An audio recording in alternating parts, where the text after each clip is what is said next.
A lot of my previous videos have covered various subjects surrounding Dota 2. This video is going to focus on one essential thing that I firmly believe is crucial if your intention is to both win at Dota, as well as progressing forward as a player, regardless of your role.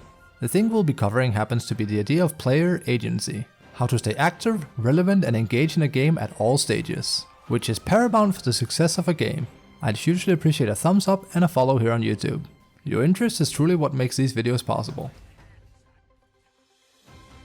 To start off with, what exactly do I mean with player agency? In short, it's a Dota player's ability to think and act for themselves, usually in a way to increase their likelihood of winning the game. An example of a player with a high amount of agency would be a support that seemingly is hitting all the tangents and timings correctly. He's aggressive in lane, he shares tangos exactly when the core needs it the most, he contests the Lotus near the lane, and generally is just active at all stages of laning. In contrast, if you have a player with a low amount of player agency, we're talking about a person that almost isn't doing anything, to the point where it feels like they're almost AFK.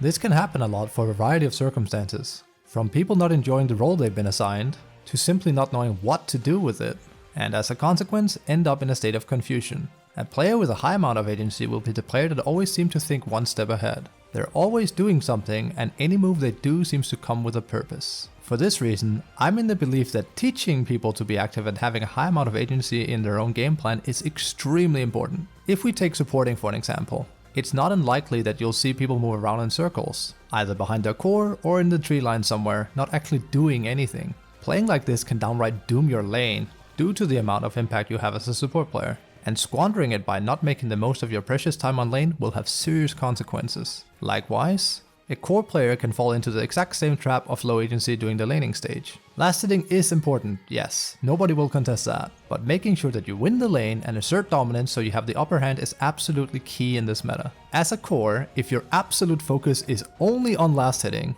chances are that your support is struggling and wheezing against a 2-on-1 situation, which is far from ideal.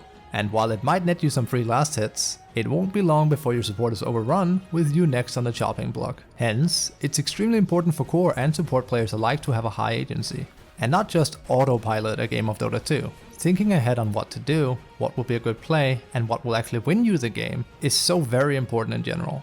As a good rule of thumb for getting better at agency, I usually tell people that as they're doing something, ask themselves what are they doing, why are they doing it, and what will it accomplish? If you can answer these three things on the fly as you're playing a game of Dota 2, your gaming headspace is in a great place, and you're able to formulate important decisions and actions on the fly without much downtime. You are planting an uphill ward. You are doing it because you want to get a kill in this area in the next minutes, and it will result in you and your team being able to push that kill into a tower kill. Formulating these kind of thoughts won't just make you have a higher success rate in your games, but it will also drastically improve you as a player. You're teaching yourself to be useful and bringing out the most of yourself and your hero, which in turn will mean you have a high amount of agency for yourself and your team.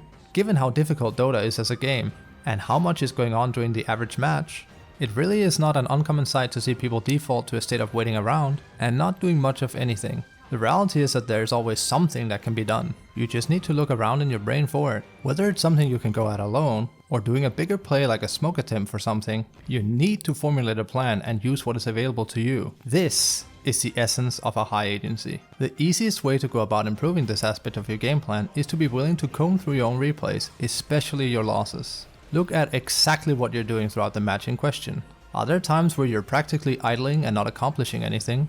Are there times where you could definitely have gotten a pull off that might have won the lane? Are there times where you were sitting full mana and could easily have harassed or gotten a kill in lane as a core? These are the kind of things that have to be rectified and polished. And the beautiful part of watching things in a post-game replay analysis is that you're not burdened with having to play and perform at the same time. This allows you the luxury to zone in entirely on every time you might not be doing something efficiently with your time, so that you may be able to improve it ahead of future games. If you've ever been truly stomped in a game of Dota 2 before, a high likelihood was that most players that were doing the stomping were having a high amount of agency in that game. As it stands, Dota 2 is a 5 vs 5 versus game after all. You gotta be careful, we're down a few people. Can you get out?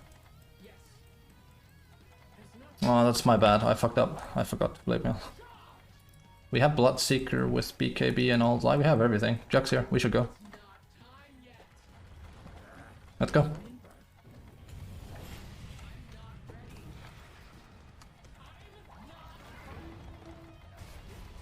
Nice, good job, Jack. That was awesome.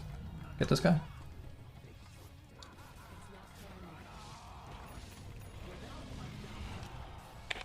Good job. Nice.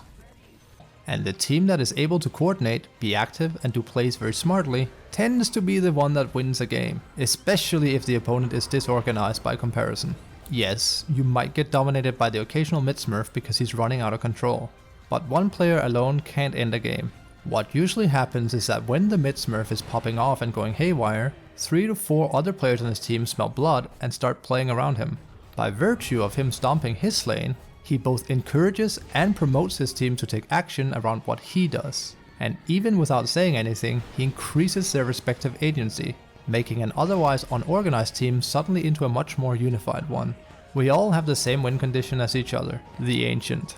To many, the road to seeing it being possible can often tend to be perceived as being cloudy. This is exactly why a mid player dominating in such a fashion creates a clear image. Play around him, follow up on his plays, be spurred on by his playstyle, and surely that will be a win condition. And funny enough, it usually is. By learning to utilize your agency and potential as a player, you don't need to be a smurf to win games in a somewhat similar fashion either. When you seem in control, when you're moving around on the map with purpose and showing your team how active you are, it often has a byproduct of rousing them into action as well. An active player is someone that can be played around, and is one which often can lead the team to become more coordinated, which will result in a much greater chance of winning the average Dota 2 match.